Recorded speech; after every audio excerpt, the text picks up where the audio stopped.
On ne l'aurait pas toujours dit ainsi sur le continent. Mais mieux vaut la fin d'une année que son commencement au final. À bien des égards, l'année 2023 est à marquer d'une pierre blanche. Des coups de force aussi spectaculaires les uns que les autres. Le plus frais dans les mémoires reste sans doute celui du 30 août 2023 qui a conduit à la déchéance du Gabonais Ali Bongo au pouvoir depuis 14 ans. A message to all the friends that we have all over the world to tell them to make noise, for the people here have arrested me.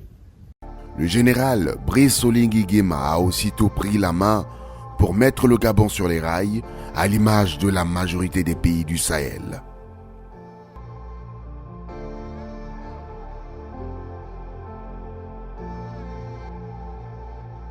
Avec la mise à l'écart de Mohamed Bazoum le 26 juillet 2023 par les militaires que conduisait le général Abdourahmane Tiani, le Niger a rejoint le Burkina Faso et le Mali dans un élan de révolution assumé.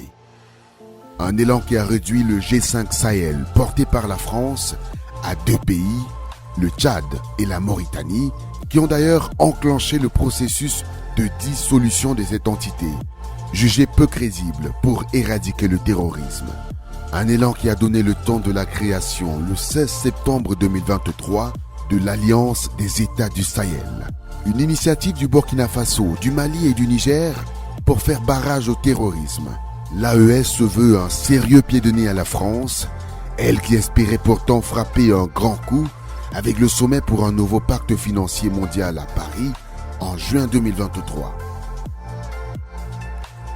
Tenu exactement un mois après, le deuxième sommet Russie-Afrique a connu la participation de 49 pays africains à Saint-Pétersbourg.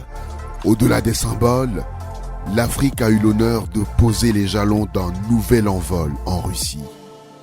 En Europe, lorsque des peuples prennent les armes pour défendre leur patrie, on les traite de patriotes. Nos grands-pères ont été déportés pour sauver l'Europe. Ce n'était pas avec leur consentement, contre leur gré. Et bien au retour, on se rappelle bien qu'à Tiaroy, lorsqu'ils ont voulu revendiquer leurs droits élémentaires, ils ont été massacrés. Cela ne fait rien donc. Lorsque nous, peuple, nous décidons de nous défendre, on nous traite de milices. Mais là n'est pas le problème. Ce qui est le problème, c'est de voir des chefs d'État africains qui n'apportent rien à ces peuples qui se battent, mais qui chantent la même chose que les impérialistes, en nous traitant de milices, en nous traitant donc d'hommes qui ne respectent pas les droits de l'homme. De quels droits de l'homme parle-t-on? Nous nous offusquons contre cela et c'est honteux. Il faut que nous, chefs d'État africains, nous arrêtons de nous comporter donc en marionnettes qui dansent à chaque fois que les impérialistes tirent sur les ficelles. L'instrumentalisation et la politisation de la question des droits de l'homme doivent cesser. De même que le système 2 poids, 2 mesures. La question de l'élargissement du Conseil de sécurité est aujourd'hui un point majeur à l'ordre du jour de la réforme du système des Nations Unies. Elle est nécessaire et justifiée avec la proposition de l'Union africaine qui réclame seulement 2 sièges permanents pour l'Afrique. Le répertoire des envolées lyriques et historiques de l'Afrique ne s'est pas arrêté là. L'ONU tient sa 78e Assemblée générale. Les délégations africaines se font remarquer par des discours qui ont migré des sillons de la soumission vers ceux d'une affirmation sans complexe. Nous mettre sous la coupe de telle ou telle puissance est une insulte, du mépris, du racisme vis-à-vis d'un continent de plus d'1,3 milliard de personnes. Il est important, dans cette prestigieuse et influente Assemblée, que l'on comprenne clairement que l'Afrique de papa, la vieille Afrique, c'est terminé. La communauté internationale doit regarder l'Afrique avec les yeux neufs.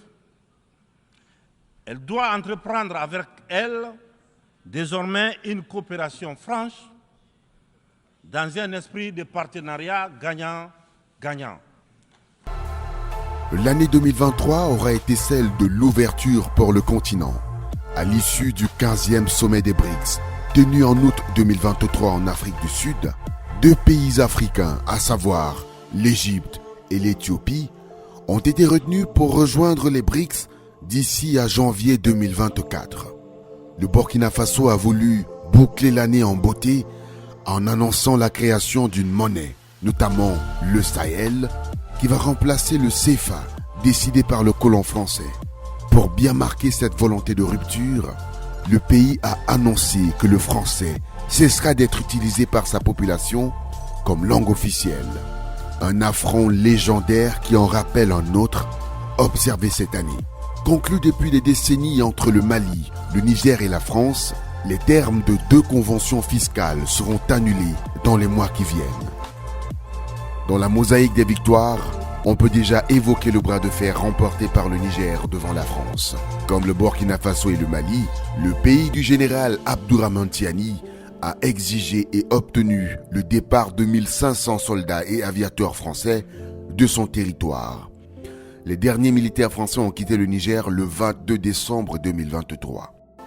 Des records sportifs ont fait vibrer le continent durant l'année qui s'essouffle.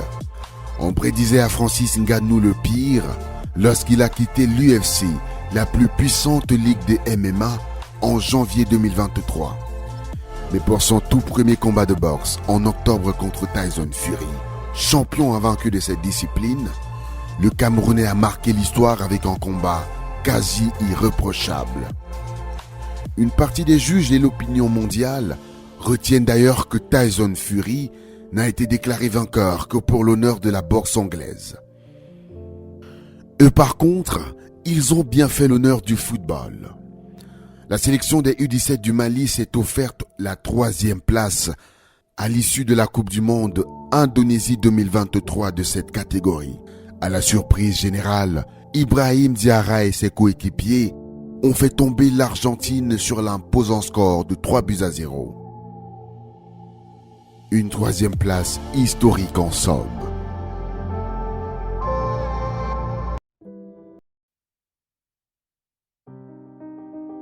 Le bilan des pertes pour l'année 2023 en Afrique est frappant à plusieurs échelles. Tenez, au début de cette année, le Haut Commissariat des Nations Unies pour les réfugiés a rapporté que plus de 2500 migrants sont morts ou portés disparus en tentant de traverser la Méditerranée pour rejoindre l'Europe.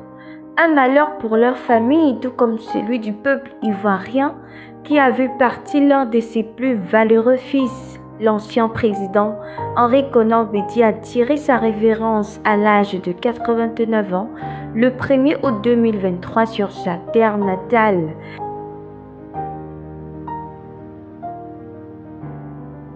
C'est sur sa terre natale qu'une autre figure légendaire du continent a poussé son dernier souffle. Le Malien Salif Keïta, le footballeur qui avait soulevé pour la première fois le ballon d'or africain en 1970. Des années après avoir raccroché ses crampons, il a quitté la pelouse de la vie le 2 septembre des suites de maladie à Bamako, à l'âge de 76 ans. Alors, nous allons recevoir Isidore Moudio.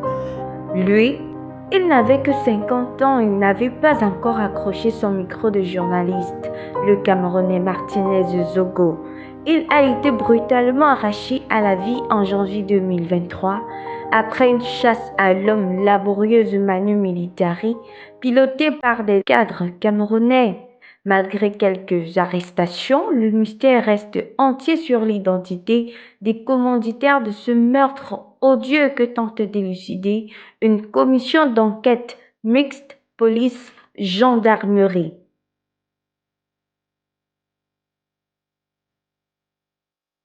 La dépouille de Martinez Zogo séjourne à la morgue de l'hôpital central de Yaoundé.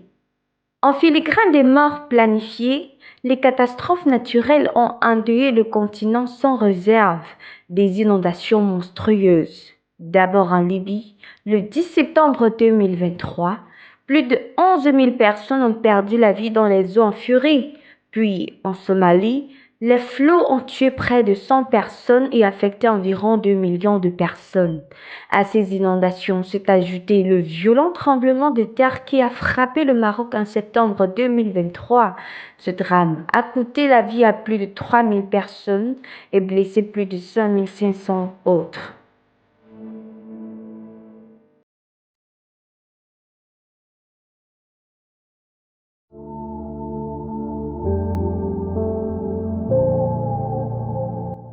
La plus grande controverse de l'année est ivoirienne. Le pays qu'on sait acquis à la cause de la France a honteusement accueilli ses 49 soldats qui avaient été arrêtés au Mali en juillet 2022. Préalablement condamnés pour crimes d'attentat et complot contre le gouvernement entre autres griefs, ces mercenaires ont été graciés le 6 janvier 2023 à la suite de négociations prolongées. Le président ivoirien Alassane Ouattara n'a jamais admis que leur mission était de mettre le régime malien hors circuit. Il faut croire que cette année, la CEDEAO n'a pas manqué d'imagination pour contrecarrer ces mouvements de révolution entre confusion et impuissance. Pour le cas du Niger, par exemple, l'organisation avait exigé le rétablissement de Mohamed Bazoum sans condition, non sans brandir la menace d'une intervention militaire à travers la force en attente de la CEDEAO. Alors que la situation n'a pas changé, la CEDEAO a plutôt opté depuis décembre 2023 de discuter de la charte et de la durée de la transition avec les militaires. Tout ceci parce que les militaires au pouvoir sont décrits comme des opportunistes sans ambition par la France et ses turiféraires. C'est pourtant la bravoure des forces armées maliennes, avec le soutien du groupe Wagner, qui a permis la prise de Kidal en novembre 2023. La ville du Nord était contrôlée depuis 2012 par les indépendantistes Touaregs de l'Azawad. La France prétendait vouloir la libérer depuis ce temps. Scénario presque analogue avec l'arrestation des 4 agents de la Direction générale de la sécurité extérieure de la France à Ouagadougou, la capitale du Burkina Faso. Ces derniers ont été accusés d'espionnage. Surtout lorsqu'on sait que le Burkina Faso a consommé la rupture de ses accords militaires avec la France, tout comme le Niger. La France précisément qui a fait parler d'elle dans son ambassade au Niger. En septembre 2023, des tenues de l'armée burkinabé ont été reconnues au sein de cette représentation diplomatique, selon plusieurs médias locaux. Des observateurs ont très vite fait le lien avec les massacres de civils imputés à l'armée du Burkina Faso pour déstabiliser le Sahel. Alors que l'Afrique veut se départir de la France, l'Hexagone fait un grand bond au Bénin. Invité par le général béninois Fructueux Gbagidi, le général Thierry Boucard, chef d'état-major des armées françaises, a effectué le 9 décembre 2023 une visite à Cotonou. Il était accompagné de plusieurs officiers de son état-major. Question de renforcer la coopération militaire entre le Bénin et la France à travers de nouveaux accords. Un programme de coopération militaire de 2024 serait déjà prêt d'ailleurs. Les Béninois se demandent si cela va impliquer l'installation des bases militaires dans leur pays. Au Sénégal, Ousmane Sonko a résolument marqué à grands traits l'actualité de son pays.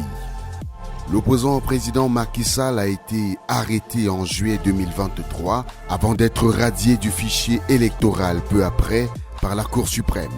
Si la justice a entamé le 11 décembre 2023 l'examen de sa radiation, le mystère reste entier sur sa participation aux échéances de 2024 dans son pays. L'opinion internationale reste divisée sur cette affaire, tout comme la position de l'Afrique du Sud relativement à la guerre que se livrent Israël et le Hamas. Avec le déclenchement de la guerre, la nation arc-en-ciel a rappelé tous ses diplomates en poste en Israël, confirmant son soutien indéfectible pour la Palestine, à contrario de la plupart de ses voisins. Pretoria a d'ailleurs annoncé le 20 décembre 2023 qu'il poursuivra ces citoyens qui ont rejoint sans autorisation officielle préalable les rangs de l'armée israélienne pour combattre à Gaza. En 2023, l'un des combats qui s'est généralisé avec beaucoup de controverses, c'est celui des populations dans la quête du carburant. Du Tchad au Sénégal, de la Guinée au Burkina Faso, c'était le même calvaire. Mais plus surprenante, les pénuries d'essence à répétition signalées au Nigeria cette année. Le pays est pourtant le premier producteur d'essence en Afrique. Il en est d'ailleurs de même du Cameroun, où en 2023, le carburant n'a fait le plein que dans les discours et les communiqués.